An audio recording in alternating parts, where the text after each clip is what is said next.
What's going on, guys? Today we're going to be installing a water pump in this 2013 Toyota Prius.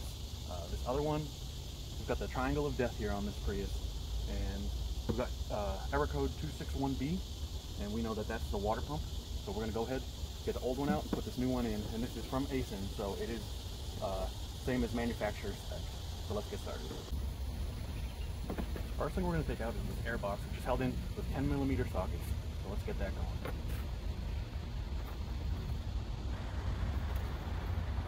This is the first millimeter socket, and this is the second. So I'm going to go ahead and take that off with my ratcheting wrench.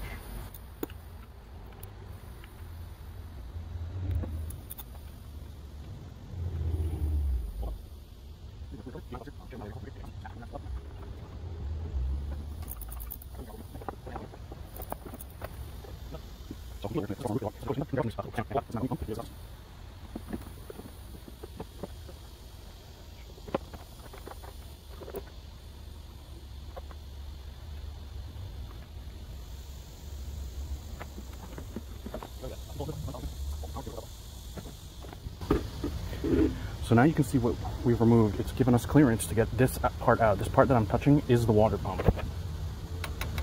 What we want to do is take this clip off right here, and it's just a plastic clip that you should be able to depress with your finger and pull off in the direction towards the right. So, see if I can do that. Perfect. Okay, so this is the orientation in which this water pump is sitting inside your Prius. This is the new one in my hands. I haven't removed the old one, but I wanted to show you. We see this top face. There's a bolt here, 12mm. They're all 12mm. There's a bolt here, 12mm. This bolt down here in the bottom is the most difficult, I would say, to get to. That's 12mm. And here, let me turn on the side. There's two 12mm on the back. They're longer, so the two longer ones go here when you're replacing it. And this one, and this third one on the bottom are all the same length. Just make sure you remember the orientation. You can mix these three up, but just don't mix them up with these back two. So I'm going to go ahead and use my 12mm wrench as well as ratcheting socket wrench to try and remove these 5 bolts, and then we'll go take a look at them over on the work table.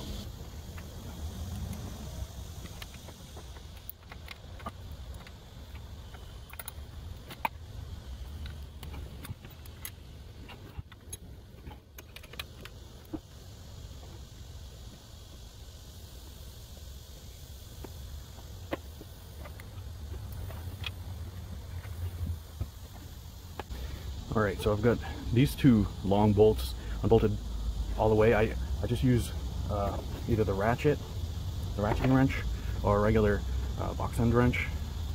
This is a 12 point on the back side to get them loose enough to unscrew. Then I followed unscrewing with my fingers, so I'm going to take those out before they drop.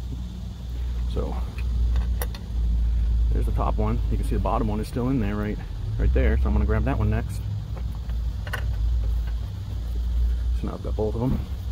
Like I said again, these are 12mm. Now I'm going to go and do the next 3. I'm going to do the same method. I'm going to loosen them until I can loosen them with either the wrench or the ratcheting wrench, and then if I can, unscrew them with my fingers.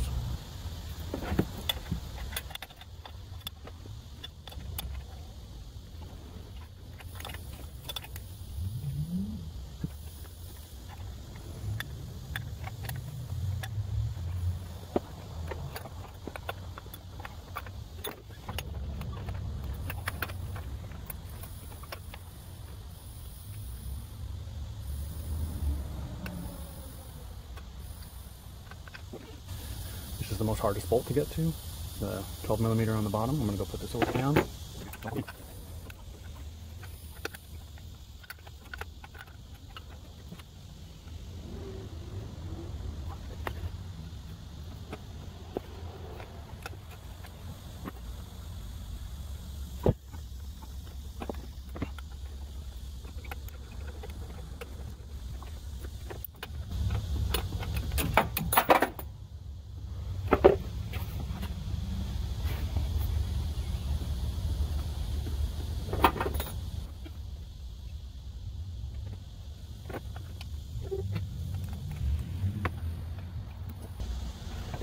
A lot of time people have a hard time pulling this out.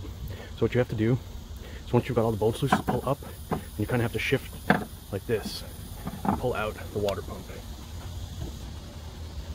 Here we can take a look at our old water pump, which is here on the left, and this is the new water pump. You want to make sure that it looks identical so that you know they gave you the correct part, and these do in fact look identical. Now on this working part on the right, you can see that this spins freely. It does have magnetic resistance, which you will feel. It's kind of like at every little maybe quarter turn, half or eighth turn. Let's see this one. Ah, yes, this one I cannot move at all. This is seized, and there's a number of reasons why this happens, but all we need to know is that this is why we threw the code and why the car stopped driving, because this is very hard. I've finally broke it free, but it is very stiff.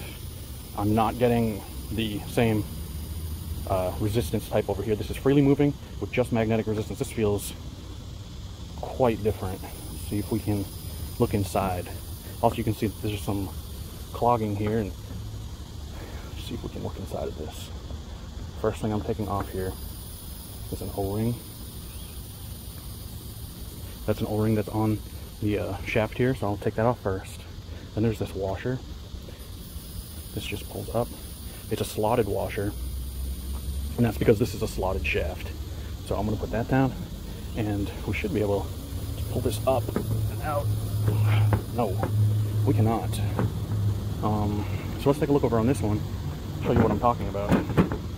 Should be able to take this off.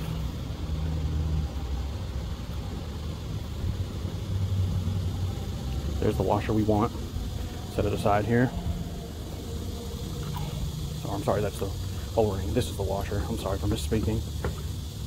There's the washer, and see this can move up and down. This is held in with magnetic resistance, but we can't overcome it. And see that this is perfect. This looks wonderful. Now, the one in the broken one, I suspect that it's exploded.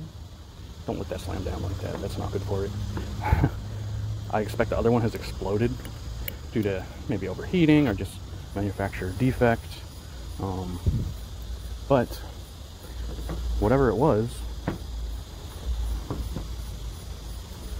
we know that the new one looks identical, and we can put the new one in. Alright, so before we... Careful when you put yours. I almost lost my O-ring. So definitely don't lose that. Don't lose the washer, O-ring. And your new one, mine came in... Here's the box that it came in. Along with it came a set of instructions. Not everyone can read those instructions, but you can find also instructions online. And this is a gasket that you don't want to forget. Obviously, it goes on here. And it can only go on one way. So let me get that open and put it on here for you. Right, so it goes on like this. Make sure that on the gasket there's this little this dimple between my two fingers. This little bit has to fit into this area right here. See how there's a little cutout for it on this triangle shape? There's a cutout. Just put that in there, and it will, if it fits perfect, you're on to move to the next step. And it should only fit in one way, so you should have no issues with that. So let's get that going. We're going to put this back into the car again in this orientation. This is facing the top of the hood. A short bolt, I've got them over here. Short bolt goes here, and goes here on the bottom. And then the longer bolts, which you see are much longer, lay them next to each other. They go, again, as I said, back here and back here. So these are facing the cabin of the car. These are towards the grille, these three, the third one on the bottom, and then these two long ones towards the cabin. Alright, so I think the easiest thing to do is try to fit this in, and then start with one of the longer bolts. Just try to get it threaded, just so that this unit doesn't fall backwards and out of the way. So I'm going to try to get this in place first, followed with one of the long bolts.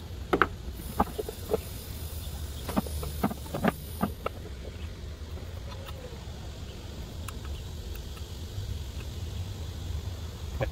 Next, I want to try to get the bottom bolt in, this short one, the very bottom. I think that's the most difficult bolt to deal with, so I'm going to go ahead, try to get that in, followed with another long bolt, the front bottom one, and then the front top will come last.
Alright guys, so what we next have to do is fill it up with antifreeze. I've taken the cap off the reservoir right here.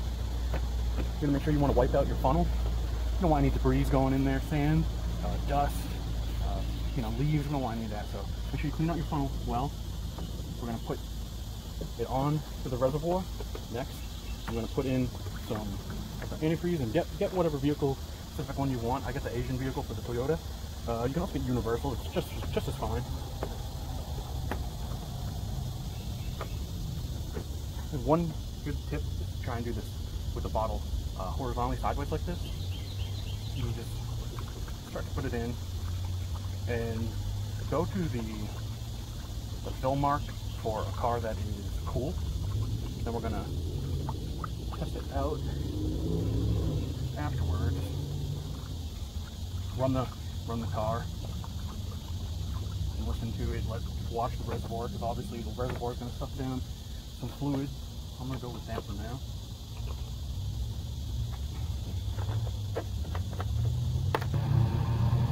Take my funnel, make sure it doesn't drip too much. Cap off the reservoir.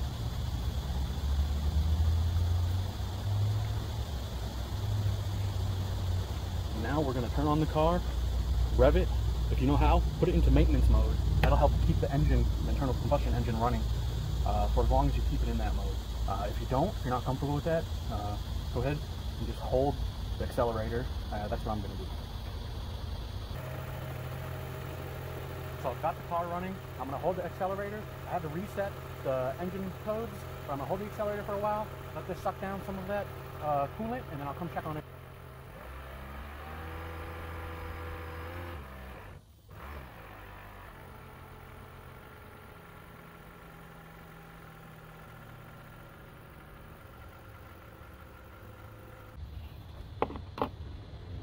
I must stress this, that you don't open this reservoir while this is hot, because this is a pressurized system and you don't want to open this and expose yourself to hot steam and liquid, because it's a terrible burn that you'll suffer. So I'm just filling this until the full mark, or close to it, and then I will run the car a bit longer.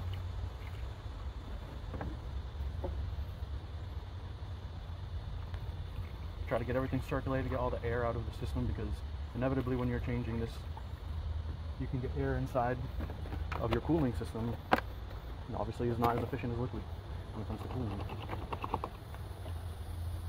So cap your reservoir once more. To run the car again and check this again. Okay guys, so everything we used today should be able to easily do your own project. I've got the 12mm here, the 10mm socket for the ratchet wrench. Of course, I've got the 12mm and 10mm box end wrench. That's what I use to do everything today. I didn't use any power tools. You're also going to need a clean funnel. I've got napkin inside, keep it clean. So I use a few rags, maybe 3 rags. I use gloves. I just used it for my convenience. You don't need that. Use whatever coolant you like to use. Antifreeze. I use Peak, but there's a lot of brands you can use. And of course you're going to need the new water pump. This is the old one. Don't drop any of your fasteners or your gasket. If you do, you might need to use a magnetic wrench. They look like this, but magnetic. This is not that. Or you have to hope it falls on the ground. Then you can hear it reach under the car and grab it. I had to do that a few times with my ratchet. It fell, and my box end wrench. But I'm going to take the car for a test drive. We should be good to go. Alright, there's a few things also I wanted to add that you might want to use, make the job a little easier. One of them is a code scanner. This is Innova 3040RS. You don't need this specific one. Use any code scanner. I think that will help you greatly. You will also want to use a drip pan for underneath, help catch the fluid as it falls out.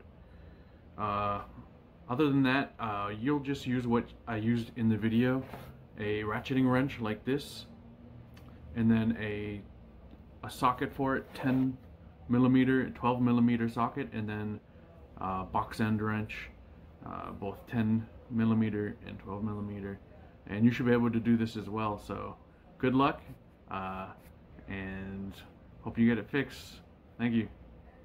Hey guys, I'm here in the Prius. I've made it to the auto store, so no problems at all. Let me show you. I was able to clear the code with my code scanner, and you can see no code has popped up again. I bought some extra coolant while I was up here anyway. I'd like to say that I think it's fixed, and now the Prius is running well.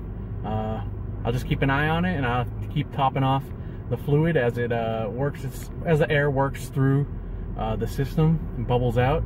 Add some more coolant, top it off. Obviously do that only when it's not hot. You have to wait for the engine to cool so that you don't get burned when you're adding the fluid. Alright, so thanks again, and I'll catch you on the next one. Bye bye.